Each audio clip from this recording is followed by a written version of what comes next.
Hello friends, आज की कहानी है षड्यंत्र। शांता नाम की एक बकरी थी। उसका घर घने जंगल में था। वहाँ और भी अनेक जीव जंतु रहते थे। सभी शांता को प्यार करते थे। वह थी भी बड़ी भली, सदैव पड़ोसियों की सहायता के लिए तैयार रहती, सबसे अच्छा व्यवहार करती थी। एक बार की बात है, जंगल में जोरों का तूफान आया। सभी अपने अपने घरों में छिपे बैठे थे। तभी शांता के दरवाजे पर दस्तक हुई।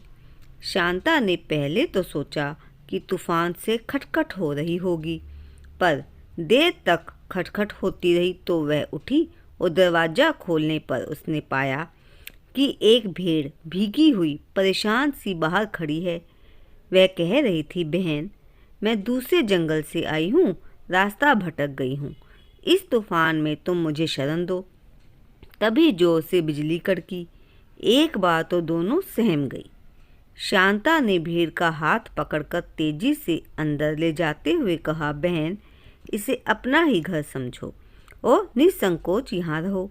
घर के अंदर जाकर भेड़ का मन बहुत प्रसन्न हुआ। शांता का घर गुफा के अंदर था। वह खूब बड़ा और साफ सुथरा था। पर्याप्त हवा और रोशनी भी अंदर आ रही थी। दरारों से बाहर का दृश्य दिखाई दे रहा था। यह स्थान तूफान से बिल्कुल सुरक्षित था। शांता ने भेड़ का बहुत स्वागत सत्कार किया। जल्दी ही दोनों एक दूसरे से घुल मिल गई। वर्षा लगातार 3 दिन तक चलती रही। शांता ने भेड़ को घर नहीं जाने दिया। 3 दिन में भेड़ ने मीठी मीठी बातें बनाकर शांता का मन जीत लिया। शांता तो भोली थी, छल कपट जानती नहीं थी। दीना नाम की भेड़ जो कह देती थी वह उस पर विश्वास कर लेती थी। एक दिन बातों ही बातों में दीना कहने लगी, बहन, घर तो तुम्हारा बहुत बड़ा है, तुम यहाँ पर अकेली ही रहती हो, किसी को अपने साथ रख लो ना, तुम्हारा मन भी लग जाएगा और दुख मुसीबत के लिए साथी भी मिल जाएगा। सो तो है ही, कुछ सोचते हुए शांता बोली। फिर हंसते हुए कहने लगी, तुमसे अच्छा साथी मैं कहाँ ढूंढूंगी, तुम ही रह जाओ ना मेरे साथ। ओह, तुम रखोगी तो जरूर रहूंगी, दीना बोली। वह तो शांता से कहलवाना भी यही चाहती थी, इसलिए मन ही मन बड़ी खुश हो रही थी। हंसी हंसी में कही गई बात आई गई हो गई। एक आध बार उसने जाने की कोशिश की तो शांता ने कहा, बस उब गया मन, तुम तो यहीं पर रहने की बात करती थी, फिर तुम कभी मुझे निकालोगी तो नहीं? दीना ने हंसकर भोलेपन से पूछा। जब ऐसा करूं तो तब कहना, शांता ने कहा। और फिर दीना भी शांता के पास ही रहने लगी। शांता और दीना दोनों साथ साथ खाना ढूंढने जंगल जाती और साथ साथ घूमती। शांता को दीना के आने से बहुत अच्छा लगने भी लगा था। सारा समय मिलजुल कर काम करने एवं हंसी खुशी से बीत जाता था। घर का सारा काम तो दीना ने ही संभाल लिया था। वह तो शांता को काम को हाथ भी ना लगाने देती। दीना ने उसे पूरी तरह से अपने ऊपर आश्रित बना लिया था। उसकी मीठी बोली से, अच्छे व्यवहार से शांता मुग्ध हो गई थी। दीना के अतिरिक्त मानो अब उसे किसी की जरूरत ही नहीं रह गई थी। जहाँ भी रहती दीना के साथ, जहाँ भी जाती दीना के साथ, दूसरों के साथ बातें करने की उसे अब फुर्सत भी कम मिलती थी। शांता के पड़ोसियों को यह अच्छा ना लगा। एक दिन अवसर देखकर एक अनुभवी वृद्ध भैंस बोला, शांता बिटिया, यह दीना क्या कोई तुम्हारी रिश्तेदार है? नहीं दादाजी, यह तो भगवान ने मेरे लिए अच्छी सहेली भेज दी है, शांता बोली। फिर उसने तूफान से परेशान होकर दीना के आने की सारी घटना भैंसा को बताई। यह सुनकर वह वृद्ध भैंसा कुछ गंभीर हो गया और बोला, शांता, विपत्ति में हम दूसरों के काम आए, उनकी मदद करें, यह तो समझ में आता है, पर किसी से भी घनिष्ठता बनाने से पहले अच्छी तरह सोच विचार कर लेना चाहिए, जांच पड़ताल कर लेनी चाहिए कि वह उसके योग्य है भी या नहीं। कहीं हमारी सज्जनता किसी दुष्टता को तो बढ़ावा नहीं दे रही है। केवल व्यवहार के आधार पर प्रारंभ में ही किसी अपरिचित को सज्जन या दुर्जन कह पाना बड़ा कठिन है। क्योंकि दोनों का व्यवहार एक सा होता है। यही नहीं, दुर्जन भी सज्जनों से अधिक विनम्र और भी अच्छा व्यवहार करते हैं। वे दिखाते हैं कि वे ही एकमात्र और सच्चे हितैषी हैं। जब वे देखते हैं कि उनका विश्वास पूरी तरह जम गया है, तो अपने वास्तविक रूप में आते हैं और धोखा देते हैं। इसलिए प्राय कहा भी जाता है कि किसी भी अपरिचित को बिना परखे उस पर अत्यधिक विश्वास ना करो। नहीं नहीं दादाजी, दीना बहन ऐसी नहीं है, शांता तुरंत बोली। पर किसी को बिना जाने बूझे यूं घर में रख लेना अच्छा नहीं, वृद्ध भैंसे ने चलते चलते कहा। उसके जाने के बाद शांता बुदबुदाई, ओह, बुड्ढे बड़े शंकालु होते हैं। शांता के दूसरे पड़ोसियों ने भी घुमा फिराकर उससे यह बात कही कि वह दीना को अपने घर में ना रखे। पर शांता तो दीना के व्यवहार से ऐसे बंध चुकी थी कि उसे दीना के अलावा कुछ सूझता ही नहीं था। कुछ दिन ऐसे ही बीते। भोली भाली शांता दीना के बाहरी आडंबर भरे व्यवहार को सच मान बैठी। उसके मन की बातों को ना समझ सकी। सज्जन व्यक्ति सहज ही दूसरों की बातों पर तुरंत विश्वास कर देते हैं। वे दूसरों को भी अपने जैसा सज्जन समझते हैं। दीना मन ही मन सोचा करती, जल्दी ही मैं विवाह करूंगी, मेरे बच्चे होंगे, रहने के लिए बड़े घर की ज़रूरत होगी, पर इतना अच्छा घर मुझे कहाँ मिलेगा। फिर दीना सोचने लगी, शांता को इस घर से निकाला जाए, तभी मैं चैन से रह सकती हूँ।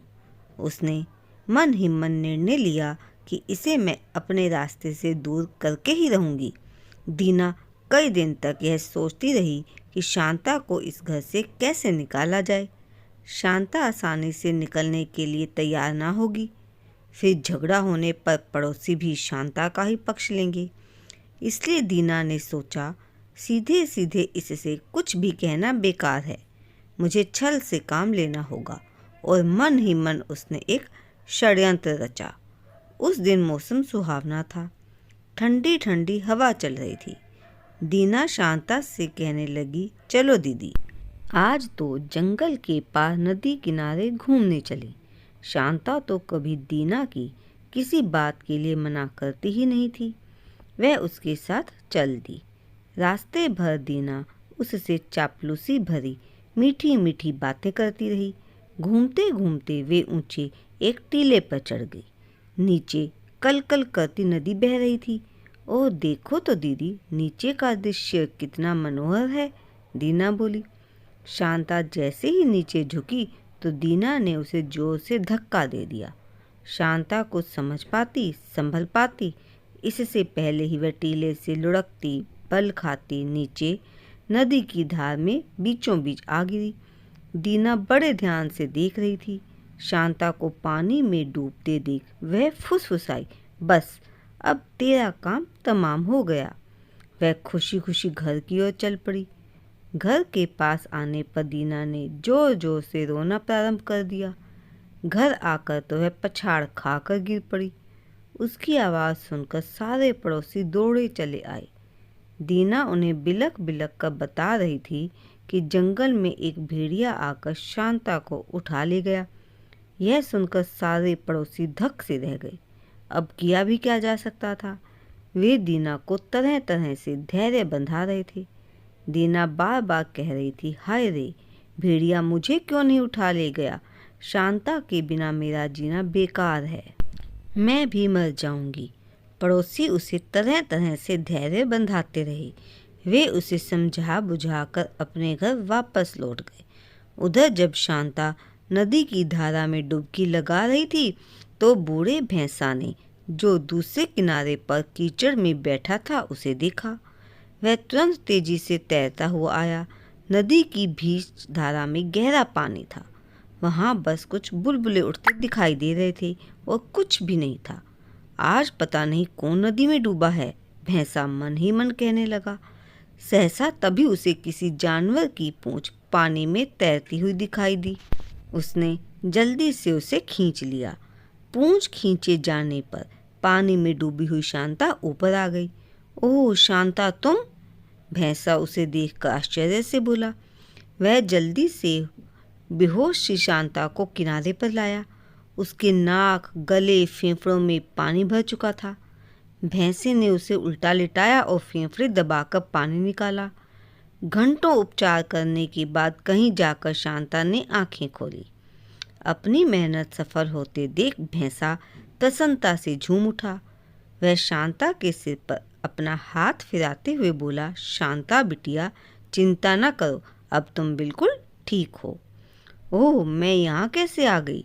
शांता चारों ओर देखकर उठते हुए बोली, बेटी, तुम नदी में डूब गई थी, मैं तुम्हें निकाल कर लाया हूँ।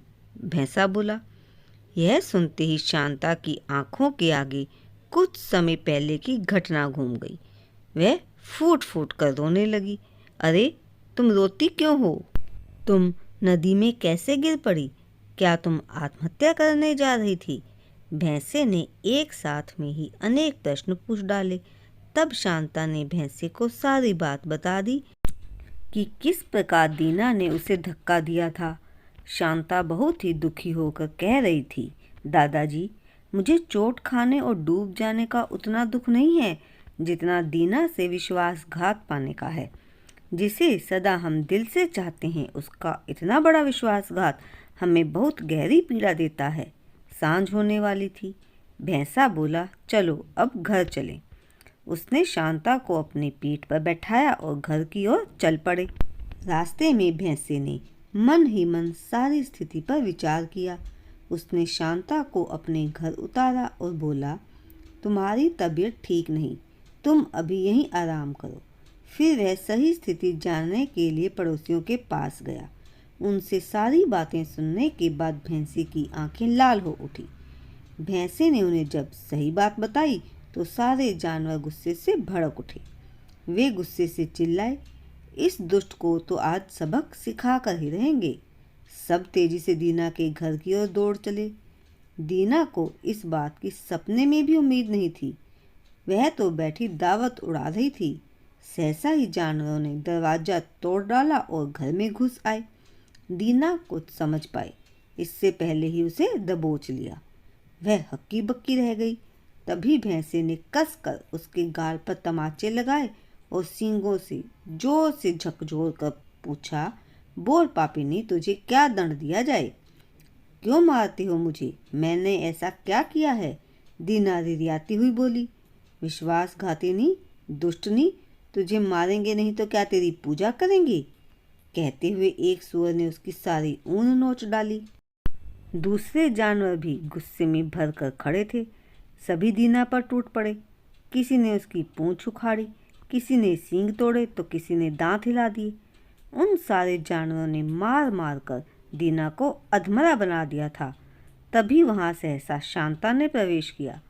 शोर सुनकर उससे रहा न गया था और दौड़ी चली आई थी। वह बीच बचाव करते हुए बोली, अब बहुत हो चुका, अब इसे छोड़ दो। भगवान ही इसे दंड देंगे। बुरे काम करने वाला सोचता है कि इसे कोई नहीं देखता, पर इस दिखाई ना देने वाले संसार से भी परे कोई अदृश्य सत्ता भी है जो समस्त संसार का नियंत्रण करती है। वही अच्छे या बुरे कर्मों का फल देता है। बुरा करने का फल कभी न कभी तो मिलता ही है। शांता ने बहुत कहा, तब कहीं जाकर जानवर दीना को मारने से रुके। भालू गुर्राया, चलो, शांता बहन के कहने से तुम्हें छोड़ दिया, पर अब तुम भागो इस जंगल से। अपना काला मुंह अब हमें कभी ना दिखाना। दीना चुपचाप से सिर झुकाकर एक और चल दी। उस दिन के बाद से फिर किसी जानवर ने उसे नहीं देखा।